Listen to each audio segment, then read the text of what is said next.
Kushner. I hope y'all had a great Memorial Day weekend and you enjoyed the first weekend of college football. I'm kidding. I already know y'all had a great time because Texas won.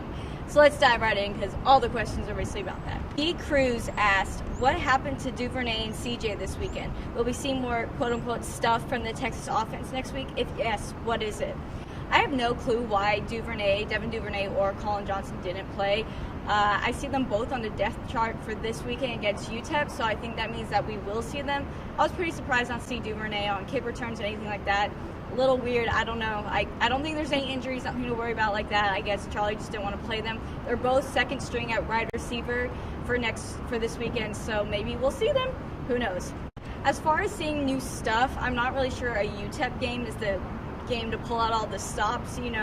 Don't really think you need some trick plays against UTEP. Not trying to sell them short or anything like that, but I think you kind of wait on those until later in the season against some harder opponents.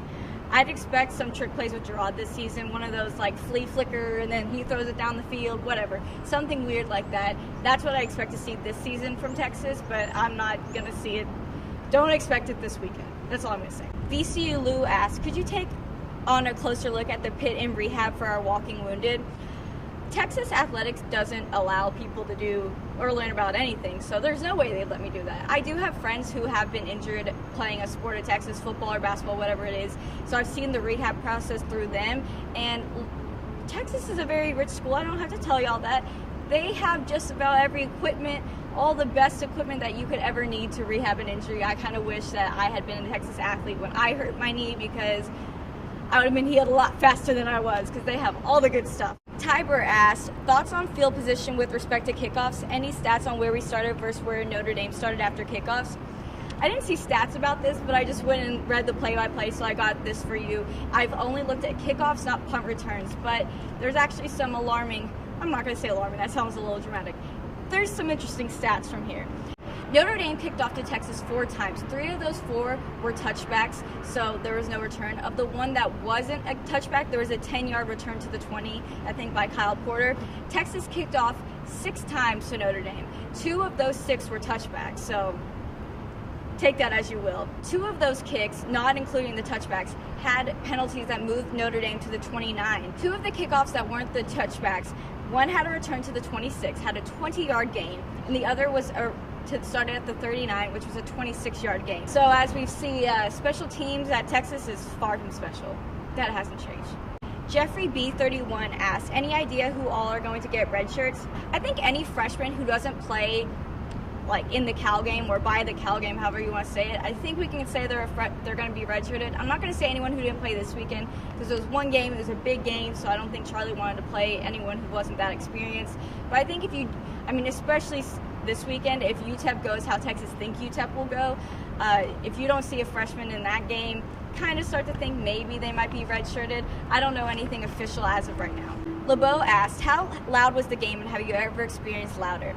It was pretty loud. I'll give Texas that. I was pretty surprised. I was like, okay, Texas fans, you came out today. Okay.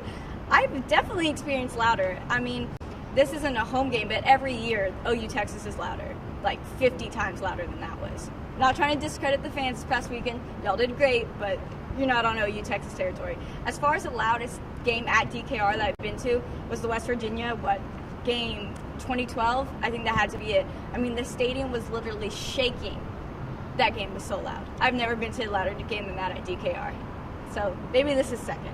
LeBeau asked, what is your impression of this team after game 1? They've improved. I mean, there's definitely some improvements. Still a bunch of areas to work on. A bunch. Talking about the defense, special teams, a lot of areas to work on. They are improved. They are not deserving of the number 11 ranking. I'm sorry if this hurts any of y'all's feelings. There is no way that Texas deserves to be ranked 11th. There are way more than 10 teams better than Texas in this country.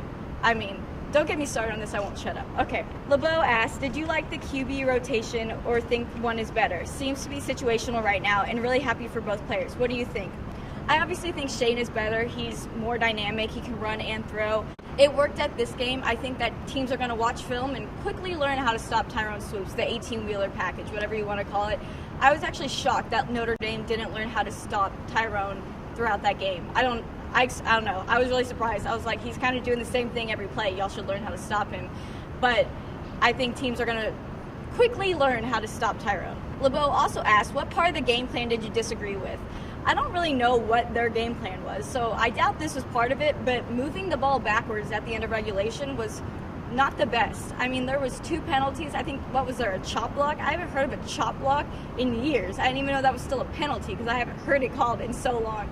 They just got a chop block. They are literally moving backwards. I didn't understand that. Also, Texas got the ball with 1:43 left in regulation. They could have scored with that.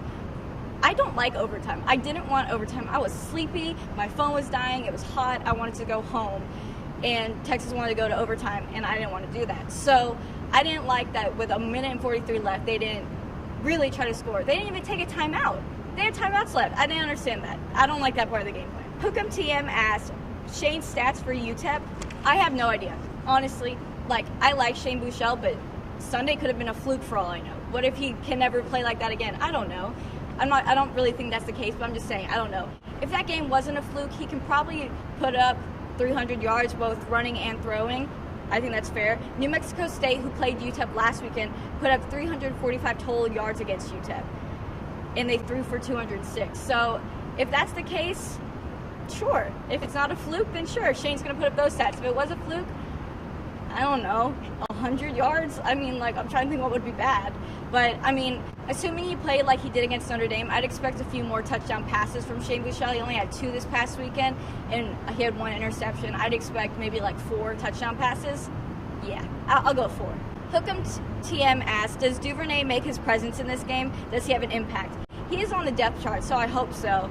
I see a lot of talent in Devin Duvernay, and I want him on returns. I think he'd be so good at that, and it's special teams isn't good. I mean, I told y'all the only return was for 10 yards by Kyle Porter, so, I mean, it's not like Kyle Porter has that spot locked down because he did such a good job this past weekend. I mean, no. Put in Duvernay. See, put in anyone. Honestly, until someone starts getting big returns, I just keep swapping them out. Whoever's going to do something, then you get to stay. If you actually do something, you can stay. Hook'em TM asked, do we walk out of the game injury-free? No, not counting previous injuries, just this game. Does anyone get hurt? I mean, yeah, someone's going to get hurt. It's football. They always get hurt. I wish I could say no. Everyone's going to walk out of this game happy, free, not injured, but it's football. I mean, even if it's minor, someone's going to get hurt. You know what I'm saying? It's something little, maybe a pinky does something, or you guys know, cramping up, something like that. There's going to be an injury. It's just how football is. It's the sport. Hook'em TM also asked, UTEP has a stud running back, over or under he rushes for 100 yards? Over. I mean, yeah, definitely over. Texas's defense, rush defense, well, defense as a whole, but definitely rush defense still sucks. I mean, it's trash. It's awful. They allowed 47 points, this defense, this number 11 in the country. Okay. Let me not get started on that. They still allowed 47 points and 444 total yards, this defense, okay? 206 of those yards were rushing yards, including a 54-yard run by Terrion Folston. Aaron Jones of UTEP had 249 rushing yards last week. His longest run was 75 yards. Texas's rush defense was not good this weekend. The defense as a whole wasn't good. So I think that, Aaron Jones could get 200 yards on Texas. So I'd be shocked if it was only 100 yards. I would be, shocked. If he had under 100 yards, that means that Texas' defense would have learned how to play defense. So, that's a lot to happen in a week, okay? I've been waiting a couple of years for that to happen, and still nothing. Slimmy BKT asked, we are all giddy over Shane's performance against Notre Dame. However, less than a year ago, another freshman quarterback put up historic numbers against California and then faded away. Please give me 5 reasons why I should not be terribly afraid that this could happen again this year. Number 1, Gerard Hurd is not a quarterback. Y'all get on me about that. I'm sorry, he's not a quarterback. He's not. So, did you really expect him to stay good all last year? Of course that one game was kind of a fluke. Number 2, Gerard had no touchdown passes in that game. So despite the historic performance, he still didn't pass for a touchdown, which should have told y'all that this guy's not a quarterback. He ran for touchdowns, but he didn't pass for any. Number 3, this was Shane's first game. That was Gerard's third. So Gerard did play a little bit of the Notre Dame game, but then I think he was named the starter for the second game, the Rice game. Is that what it was? Rice, yeah. This was Shane's first game, first ever, and he started. I didn't think that they were going to start him, and they did. And he did pretty damn well. Number 4, the offensive line is a bit better this year. Just a bit better. They are a bit better. From this past game, Shane Buechele was never sacked. That's right, never sacked. That's pretty good. I haven't seen that happen in Texas for a while. And number 5, this is not what you wanted to hear, but maybe you should be terribly afraid. I don't know. I'm not a fortune teller. I don't know. It could have been a fluke, like I said earlier. What if this game was a fluke? I don't know. I don't think it was. I genuinely do not think it was. But you never know. You never know. Lance Farmer 90 asks, how many points does Texas score against Notre Dame if Sean Watson was still the offensive coordinator? I haven't decided if Texas's improvement was because of talent or because of coaching. So if it was because of talent, then they'd probably score the same amount of points, around 50 points. If it was because of coaching, 3 points? Sure, same as last year. Why not?